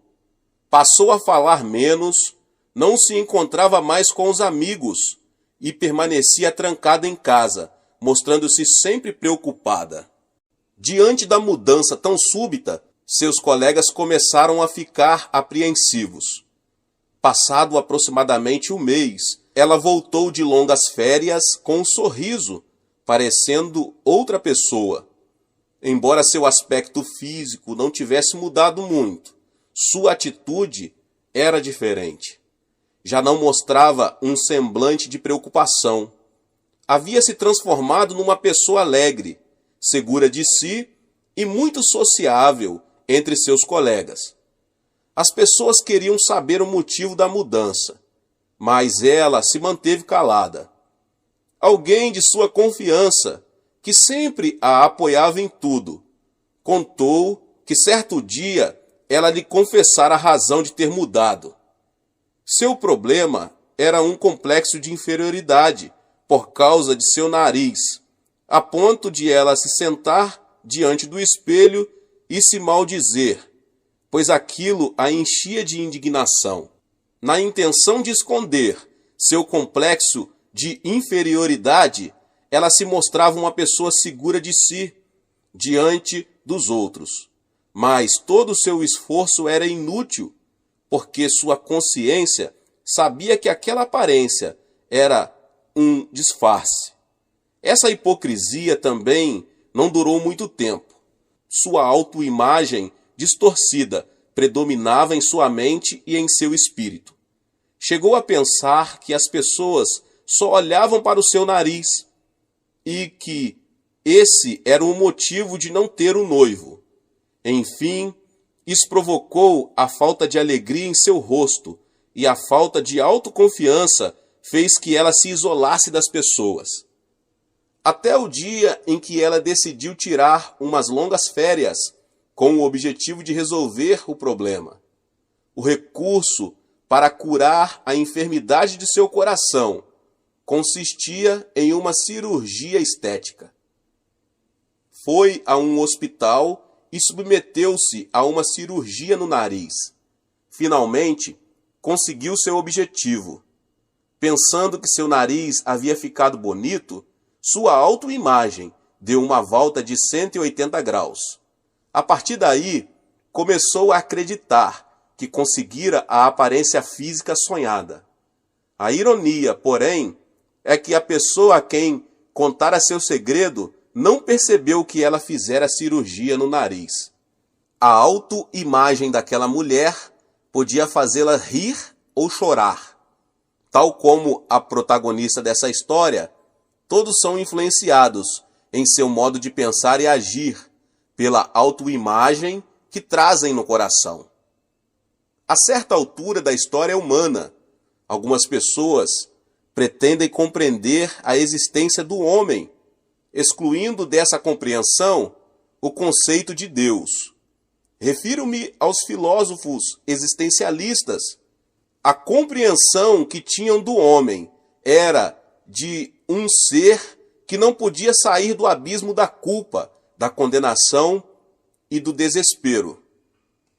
De acordo com o filósofo dinamarquês Kierkegaard, a pior enfermidade causadora da morte do homem não é o câncer, mas a perda da identidade, isto é, o desespero de haver perdido a si mesmo. Karl Jaspers afirmou que para o homem existem situações extremas como a morte, a ansiedade, a luta, a culpa e etc. E sua existência consiste em admitir a frustração de tais situações externas. Albert Camus, autor do livro O Estrangeiro, afirmou: para poder viver uma vida absurda, é preciso conhecer a falta de sentido dela. Enfim, o tipo de homem descoberto pelos filósofos existencialistas é um ser que precisa de esperança e vive sem nenhum sentido. Além disso, tem dentro de si uma bomba relógio, que é a morte, e é incapaz de solucionar esse problema. Definitivamente, o homem sem Deus é um homem sem nenhuma esperança. Como o homem é um ser sem esperança, deve haver alguém que venha resgatá-lo. Caso contrário, não existe saída. Em Gênesis 3, 17 ao 19, escreve nitidamente como foi a vida de Adão quando este perdeu a esperança. E ao homem declarou: visto que você deu ouvido à sua mulher e comeu do fruto da árvore, da qual eu lhe ordenara que não comesse, maldita é a terra por sua causa. Com sofrimento você se alimentará dela todos os dias de sua vida. Ela lhe dará espinhos e ervas daninhas, e você terá de alimentar-se das plantas do campo. Com o suor do seu rosto você comerá o seu pão, até que volte à terra, visto que dela foi tirado, porque você é pó, e ao pó voltará. Até aqui, o conceito do homem é semelhante ao dos existencialistas. Adão teve de defrontar-se com a realidade da nudez e da rejeição como consequência do pecado. O que descobriu de si mesmo foi que estava separado da glória de Deus e sentiu-se vergonha por sua nudez, motivo pelo qual escondeu atrás de uma árvore. Além disso, viu-se como a maldição dos espinhos e ervas daninhas, pelo que com suor viu-se obrigado a sobreviver em circunstâncias totalmente desanimadoras. Por último, Adão descobriu que estava destinado à enfermidade e à morte, e que voltaria a ser pó. Como observamos na história de Adão, a Bíblia admite que o homem é um ser sem esperança. A manifestação do pecado fala de um homem que vive no abismo da desesperança. A partir da queda de Adão, o homem foi contagiado pelo vírus do pecado, exposto ao qual o DNA do homem começou a se contaminar. Como consequência disso, ainda hoje pensamos: sou pecador, não me posso livrar do pecado, e minha identidade espiritual é ser escravo do pecado. Isto é, temos uma autoimagem incorreta. Qualquer um que tenha uma autoimagem correta nunca poderá ser livre do pecado. A pior enfermidade mortal que pode ser concebida pelo homem contaminado pelo pecado é a distorção da autoimagem. Essa enfermidade pode ser observada em 4 casos. O primeiro caso é na dependência. Isto é, quando as pessoas amarram a autoimagem com a corda dos maus costumes, são presas dos desejos carnais, do álcool e dos jogos. A maioria dos que tem uma autoimagem de vício não está preparada para suportar a tentação e a prova do diabo. Eles pensam constantemente: sou um medíocre, sou um mundano, estou preso aos costumes do mundo, não me posso livrar deste mau hábito, e dessa forma transformam-se em dependentes. O segundo caso é na infelicidade. São aquelas pessoas que pensam não merecer o amor dos familiares e dos amigos e, consequentemente, passam a se alienar. Por exemplo, as crianças de rua, em sua maioria, provêm de famílias desestruturadas. A semente da infelicidade é semeada quando os pais se divorciam ou um deles morre prematuramente. Elas não conseguem se libertar da autoimagem que diz: você não merece ser amado, você é inútil. Assim, irrigam a semente da infelicidade e, em geral, terminam destruindo a própria vida. Essas pessoas são negativas e vivem presas ao ódio e à ira. O segundo caso é a debilidade. As pessoas que têm alguma debilidade física tendem a viver sob a ansiedade e a preocupação com a doença. Pensam que não pode ter uma vida saudável pelo fato de serem fisicamente frágeis. Elas pensam: eu já nasci frágil, por isso a enfermidade voltará a qualquer momento. Assim, por causa da autoimagem doentia, perdem a defesa mental e, quando fustigados por alguma doença, perdem imediatamente o ânimo. Essa categoria de pessoas nunca poderá ficar livre da enfermidade. O quarto caso é no fracasso. Em relação aos outros tipos de autoimagem, talvez seja esse o mais destrutivo. Ao ver sua falta de capacidade, de recursos, de apoio dos outros, a pessoa termina pensando: sou desprezado, estou inserido na classe baixa, sou um lixo. Haja o que houver, vou acabar em fracasso. Sou pobre. Pessoalmente, em visitas ao exterior, pude ver quanto essa categoria de autoimagem é destrutiva. Um denominador comum que descobri nos países subdesenvolvidos foi a mentalidade pobre. As pessoas pensam: somos pobres há várias gerações. Jamais poderemos livrar-nos da pobreza. Lamentavelmente, não pude encontrar nelas esperança nenhuma. Essa realidade torna-se mais visível em países do Sudoeste Asiático, na África e na América do Sul. O surpreendente é que muitos desses países estão repletos de recursos naturais e, apesar das riquezas e da ilimitada possibilidade de progresso, continuam sendo países pobres. O motivo é a mentalidade de fracasso. Os habitantes estão determinando o futuro de sua nação por meio da mentalidade da pobreza e do fracasso. A mentalidade dos israelitas que haviam chegado a Cádiz Barneia era semelhante a essa. Eles não puderam pisar na terra prometida, a terra dos sonhos, a terra de onde fluía leite e mel, apesar de tê-la exatamente à sua frente. Mas por quê? Você pode perguntar. Porque, embora tivessem tido a experiência da salvação de Deus e da disciplina durante 40 anos no deserto, não puderam se desfazer da mentalidade de servidão que tinham no Egito, a fim de pensar como filhos de Deus. Essa mentalidade pobre torna-se visível nos relatos dos 12 espias. A Bíblia esclarece que, após haver observado a terra durante 40 dias, o relato por eles apresentado foi negativo. E espalharam entre eles os israelitas um relatório negativo acerca da terra. Disseram: a terra para a qual fomos em missão de reconhecimento devora os que nela vivem. Todos os que vimos são de grande estatura. Vimos também os gigantes, os descendentes de Enaque, diante de quem parecíamos garfanhotos, a nós e a eles. Números 13, 32 e 33.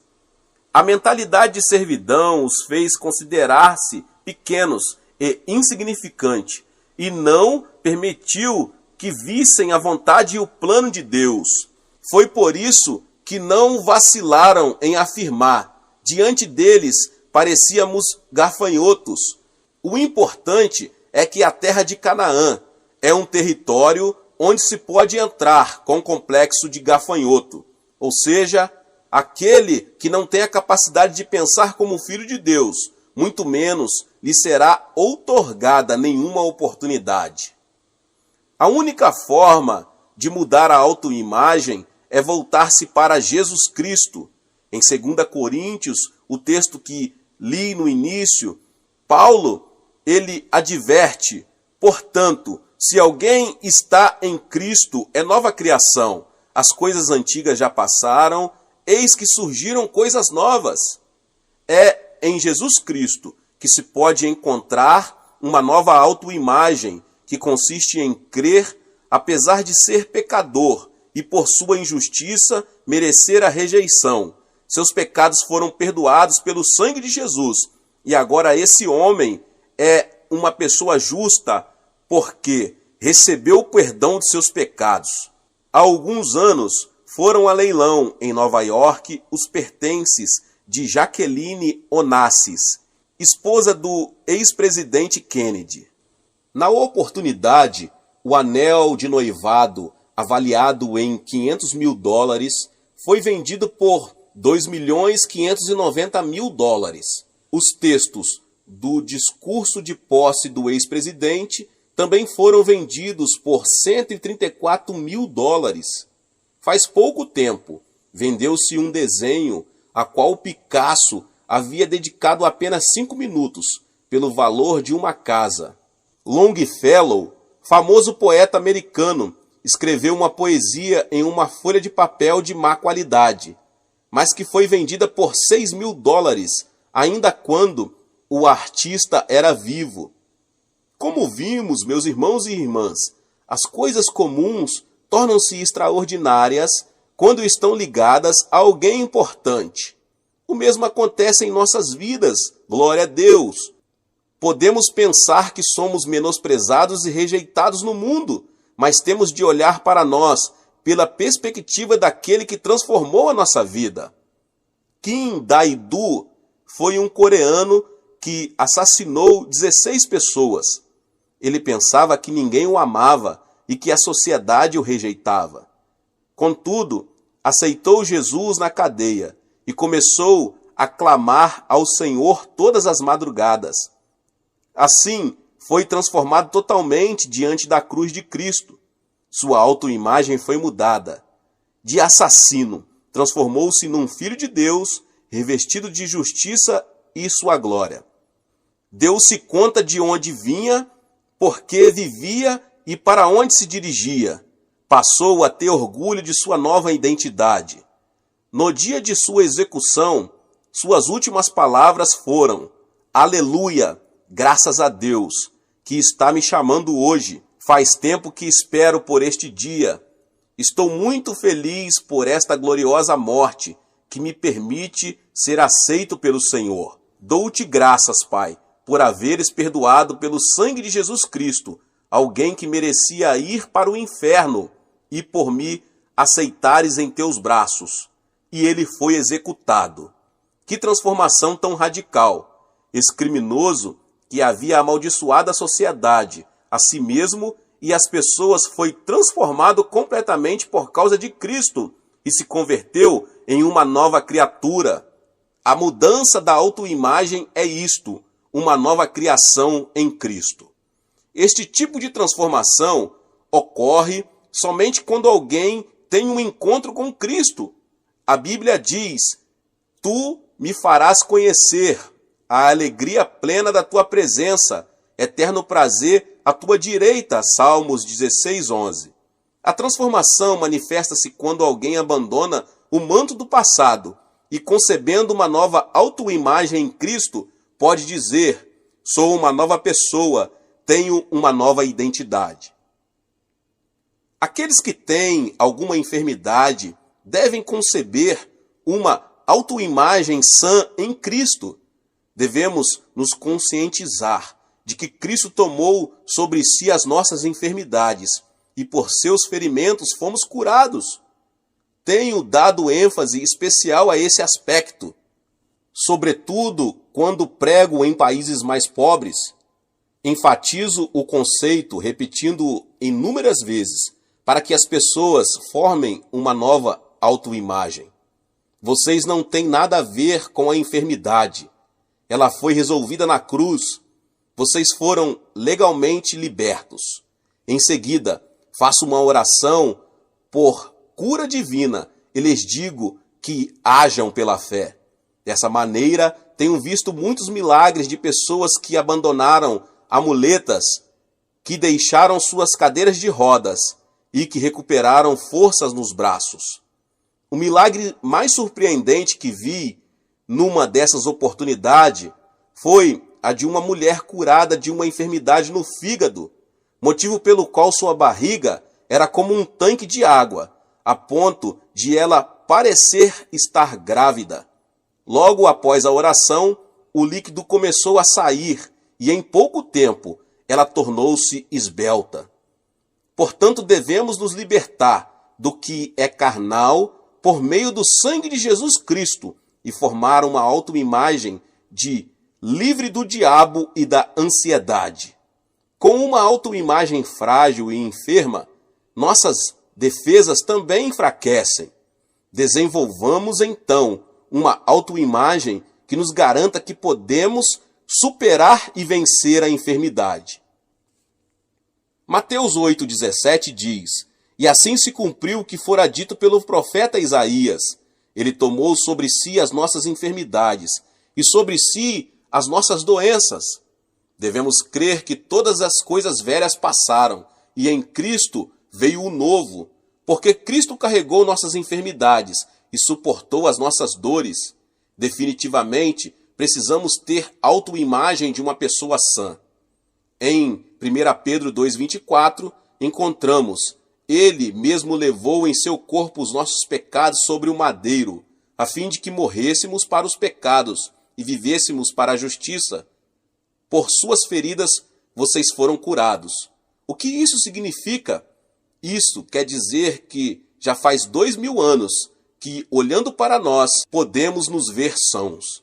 Gálatas 3,13 diz: Cristo nos redimiu da maldição da lei, quando se tornou maldição em nosso lugar, pois está escrito: maldito todo aquele que for pendurado no madeiro. Em 2 Coríntios 8,9 consta: pois vocês conhecem a graça de nosso Senhor Jesus Cristo, que sendo rico, se fez pobre por amor de vocês, para que por meio de sua pobreza vocês se tornassem ricos. Efésios 2, do 4 ao 6 diz: todavia Deus, que é rico em misericórdia, pelo grande amor com que nos amou, deu-nos vida com Cristo, quando ainda estávamos mortos em transgressões, pela graça vocês são salvos. Deus nos ressuscitou com Cristo e com ele nos fez assentar nos lugares celestiais em Cristo. Não importa a sua aparência física, nem a sua origem, em Cristo já somos cidadãos do céu. Enquanto estiver nesta habitação passageira, o nosso corpo, estaremos neste mundo, mas na realidade em Cristo. O nosso homem interior já está assentado no trono de Deus. Portanto, é natural, uma vez que deixemos a habitação do corpo, voltemos à casa paterna, não construída por mãos humanas. Confesse corajosamente: onde está, ó morte, a sua vitória? Onde está, ó morte, o seu aguilhão? 1 Coríntios 15, 55. Nunca devemos esquecer a autoimagem que foi transformada. Alguém que logo depois de se ver, retirando-se, esquece de quem era. Uma vez que viu sua imagem no espelho da Bíblia, deve conservá-la. O Salmo 103 diz: bendiga ao Senhor a minha alma, bendiga ao Senhor todo o meu ser. Bendiga ao Senhor a minha alma, não se esqueça de nenhuma das suas bênçãos.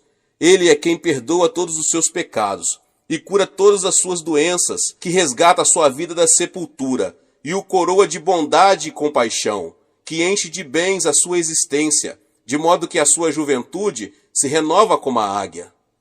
É muito conhecido o conto da águia e da galinha, de Norman Vincent Peale. Certo dia, um menino aventureiro descobriu o ovo de uma águia numa montanha, levou-o e colocou junto com os ovos de uma galinha. Passou-se o tempo e a águia nasceu junto com os pintinhos. O filhote de águia pensava que era um pintinho e se comportava como um deles. Certo dia, uma águia passou voando de forma majestosa por cima do galinheiro. Ao observá-la, o filhote de águia notou que sua aparência era muito similar à daquela ave e pensou: essa águia se parece muito comigo. Eu venho observando porque minha aparência é diferente das galinhas e veja essa águia. Ela se parece comigo. E descobriu uma nova autoimagem, saiu do galinheiro e começou a voar livremente. Nós não somos o que éramos. Não devemos viver como vivíamos antes. Devemos nos ver na cruz e descobrir a nova imagem que Deus concebeu em Cristo. Uma tremenda transformação acontecerá em nossa vida se apenas adquirirmos uma nova autoimagem por meio da cruz de Cristo. Para ter uma nova autoimagem, devemos nos ver com os olhos de Deus. Devemos nos aceitar e nos amar como somos. Quem não se aceita e não se ama, jamais poderá conceber o pensamento de Deus. Portanto, primeiro você deve se apegar à sua nova identidade. Robert Schuller disse: muitos se castigam. E ele explicou que devemos nos amar, porque fomos salvos pelo sangue de Jesus. É disso que trata a autoimagem. Ou seja, primeiro é necessário que a pessoa se ame, para depois poder amar os outros. Neste mundo, vivem muitíssimas pessoas, mas não há ninguém que tenha as impressões digitais iguais às suas. Não acontece nem mesmo com os gêmeos. Ou seja, você é uma pessoa única no mundo e, portanto, vale muito. Vemos ao nosso redor pessoas se desqualificando. Elas dizem: porque não tenho esta aparência física? Porque nasci mulher? Porque nasci numa família pobre? Porque não cursei uma faculdade? Ou seja, elas rejeitam a si mesmas e vivem uma vida toda querendo ser outra pessoa. Todos nós temos uma missão. A razão pela qual nascemos é Deus ter algo para fazer por meio de nossa vida. Nem todas as flores são rosas. As magnólias também são flores. Isso significa que não são apenas as rosas que têm uma função. As magnólias também têm uma missão a cumprir.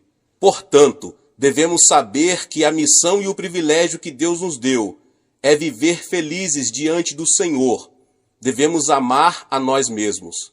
Cada pessoa tem uma autoimagem impressa em seu coração e pensa: sente, fala e age de acordo com essa autoimagem. Se esta é negativa, complexa e fracassada, sua vida também se desenvolverá dessa forma. Ao contrário, se ela a tem positiva e promissora, assim também será a sua vida. É preciso saber que o êxito e o fracasso estão na autoimagem interior, não na aparência exterior. Portanto, devemos nos aproximar da cruz de Cristo para conseguir essa autoimagem que foi comprada e desenhada com sangue.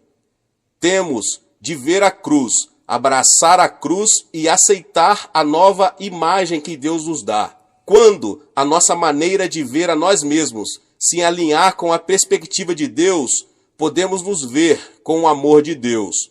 Podemos descobrir a felicidade que tanto desejamos se apenas tomarmos para nós a perspectiva de Deus, que nos vê e nos aceita como somos. Deus abençoe a cada um que ouviu essa palavra. Se você ainda não é inscrito aqui no canal, se inscreva no canal e ative o sininho das notificações para você não perder todos os vídeos que são postados aqui todos os dias. Deixe também o seu like e não se esqueça de compartilhar essa palavra com as pessoas que você mais ama. Deus te abençoe e nos vemos nos próximos vídeos. Amém.